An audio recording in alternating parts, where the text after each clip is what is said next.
Everyone, আমার নতুন ভিডিওতে তোমাদের সবাইকে ওয়েলকাম। সকালবেলা হয়ে গেছে 9টা, 9:30। সুদীপ অফিসে বেরিয়ে গেছে, কারণ সকাল থেকে একটু লঙ্কা কাণ্ডই চলে অফিসের। সমস্ত টিফিন ওর বেরিয়ে যাওয়ার আগে ওর খাবার দাবার সমস্ত রেডি করতে হয়। ও বেরিয়ে যাওয়ার পরে আমি বারান্দায় এসে দাঁড়িয়েছিলাম ওকে সি অফ করতে, কারণ বারান্দা থেকে তো রাস্তাটা দেখা যায়। ও যখন যায় তখন ও হাত নাড়ে, আমিও বারান্দা থেকে হাত নেড়ে দিই একবার। তো 9টা, 9:30 বাজে তখন। এরকম হবে, ভালোই রোদ উঠে গেছে। আর এইখানে না গাছগুলো শিফট করে দিয়েছি, দেখছিলাম যে অনেকটাই শুকিয়ে শুকিয়ে যাচ্ছে, আর নয়নতারা গাছগুলোর তলার দিকে পাতাগুলো ঝরে গেছে আর ওপরের দিকে নতুন পাতা গজাচ্ছে। আমি তো মাকে ফোন করে বলছি, মা নয়নতারা গাছের পাতা ঝরে যাচ্ছে তলার দিকে এরকম, নিচের দিকে আর ওপরের দিকে নতুন পাতা গজাচ্ছে। বললো এরকমই হয়, চিন্তা করিস না, ফুল ঠিক করে দিচ্ছে তো। আমি বললাম হ্যাঁ, সে তো ফুল দিচ্ছেই প্রত্যেক দিন 4-5টা করে। আর তুলসী গাছটা বেশ ভালোই আছে, একটু ছায়ার মধ্যে রেখেছি ওদের বারান্দায়। তারপরে একটুখানি গ্রসারি জিনিসগুলো আনাই ছিল, এবারে রাখতে এত অসুবিধা হচ্ছে না, ব্যাগগুলো তো ছোট ছোট প্যাকেট দিয়েছে, আগের দিনই তোমাদের দেখালাম। তার জন্য ভাবছিলাম যে কিছুটা গুছিয়ে নিই, তো এদিক ওদিক করে কিছুটা ঢালাঢালি করছিলাম, তো চিনিটা ঢেলে নিই। চিনিটা একদমই শেষের দিকে ছিল, বাড়ন্ত ছিল। তো চিনি প্যাকেটটা খুলে পুরো 1 কিলো চিনিটা, 1 কিলো চিনি দিয়ে মোটামুটি আমাদের 1.5 থেকে একটু বেশিই মাস যায়, 1 থেকে 1.5 মাস মতো চলে যায়। কারণ চিনি খাওয়ার লোক একমাত্র সুদীপ, আমি তো চিনি খাই না সেরকমভাবে। তবে আজকে একটুখানি মাথাটা ধরেছে, সকালবেলা 7:30টার সময় ঘুম থেকে উঠে পড়েছি, যা প্রচণ্ড গরম পড়েছে। সুদীপ তো মানে গরমে রাতের দিকে মানে বলতে গেলে মোটামুটি 1টা 1:30 অবধি বারান্দাতেই বসে থাকে। ঘরে অনেক পরে শুতে আসে, তার আগে আমি ঘুমিয়ে পড়ি, কারণ আমার পক্ষে আর সম্ভব না অত রাত করে জেগে থাকা।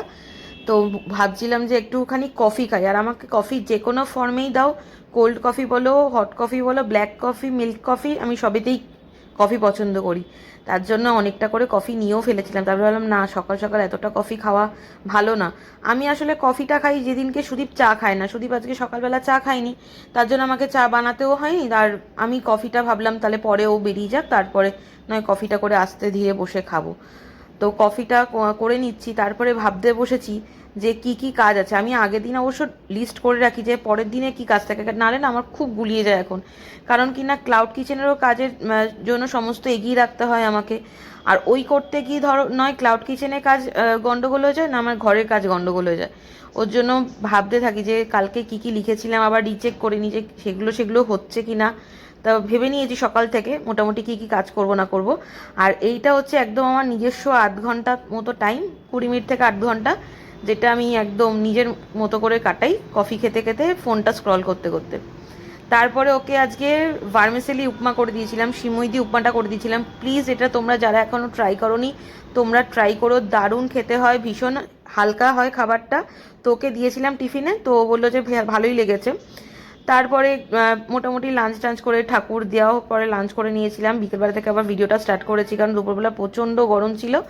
তো ভাবলাম যে এখনই রান্না বান্নাটা করে নিই। তো রাতে না 2 দিন ধরে কিছু খাওয়াই হচ্ছে না, জল খেয়ে মুড়ি টুড়ি খেয়ে শুয়ে পড়ছি। একদিন তো সিঙ্গারা জিলেপি এনেছিল, সেটা খেয়েই শুয়ে পড়লাম। যাই হোক, তো একটুখানি গাজর কেটে রাখছি, জিপলক ব্যাগে করে আমি ভেজিটেবলসগুলো কেটে রাখি। আর গাজরগুলোকে না নর্মাল ফ্রিজে রাখলে থাকছে না ভালো, ওকে ডিপ ফ্রিজ করে দিলে মানে ফ্রিজারের মধ্যে রাখলে বেশ ভালো থাকছে। এটাও বোধহয় গরমের জন্যই এটা, মানে আমার এরকম এক্সপিরিয়েন্স আগে ছিল না, এখন তো দেখছি এরকম হচ্ছে, গাজর কেটে ডিপ ফ্রিজের মধ্যে রাখতে হচ্ছে। সুদীপ তো সেদিনকে দেখে রীতিমতো অবাক যে গাজর কেন তুমি ডিপ ফ্রিজে রেখেছো। তো আমি বললাম ডিপ ফ্রিজে রাখলেই ভালো থাকছে। আর তারপরে আমি বললাম না, বিকাল থেকে রান্না বান্না করা শুরু করে দিয়েছি। মোটামুটি 3:30-4টে থেকে আমি রান্না করা শুরু করে দিয়েছি।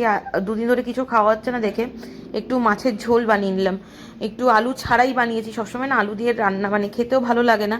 আর সুদীপের কোনো এক কলিগ দিয়েছিল ওদের বাড়ির কাঁচা আম, তো সেই 3টে মতো আম দিয়েছে, 3টে 4টে করে সবাইকে এরকম আম ডিস্ট্রিবিউট করেছে। তো সেই আমের টক বানিয়ে নিয়েছি, এটা শুধুমাত্র আমার জন্যই বানিয়েছি, কারণ সুদীপ এসব আমের টক খায় না, চাটনি এসব খায় না। আর মাছের ঝোল বানিয়ে নিয়েছি একেবারে বেশি করে, যা সুবিধা হবে। আর আজকে মুড়ি খেতে ইচ্ছা করছিল না, আর সুদীপও বললো মুড়ি খেতে ভালো লাগছে না, কারণ রাতে আবার ডিনার করতে লেট হয়ে যাবে না হলে।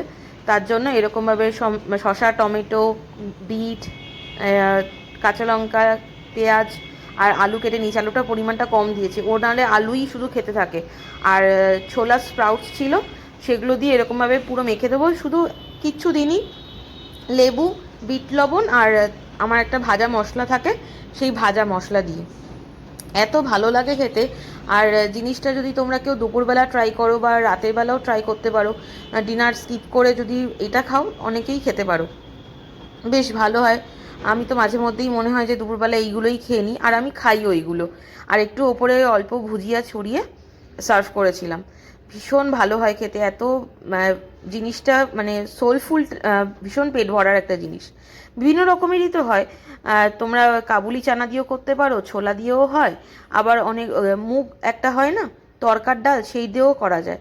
তারপরে তো রাত্রেবেলা বারান্দায় এসে বসে থাকা, দাঁড়িয়ে থাকা, সব কিছু চলতে থাকে, মাদুর পেতে আমরা বসে থাকি, এতটাই গরম বেড়ে গেছে। তবে দুদিন ধরে দেখতে পাচ্ছি যে বেশ ভালো হাওয়া দিচ্ছে। আমাদের ঘরের মধ্যে যেহেতু হাওয়াটা ঢোকে না, তার জন্য বারান্দায় থাকলে কি হাওয়াটা পাওয়া যায়। তো ডান দিক বাদিক সব দিকে হাওয়া আসে, কিন্তু ঘরের মধ্যে কিছুতেই আমাদের হাওয়া ঢোকে না। এটাই হচ্ছে একটা মাইনাস পয়েন্ট। আর তার সাথে তো রাস্তার ধারে যেহেতু ধুলো তো ঢুকতেই থাকে। তোমাদের যদি ভিডিওটা ভালো লাগে অবশ্যই করে একটা লাইক করে দিও, কমেন্ট করতে ভুলো না ভিডিওটা কেমন লাগছে। আর ভিডিওটা ভালো লাগলে নতুন বন্ধুরা চ্যানেলটাকে সাবস্ক্রাইব করে দিও। ওকে, বাই, থ্যাঙ্কস ফর ওয়াচিং।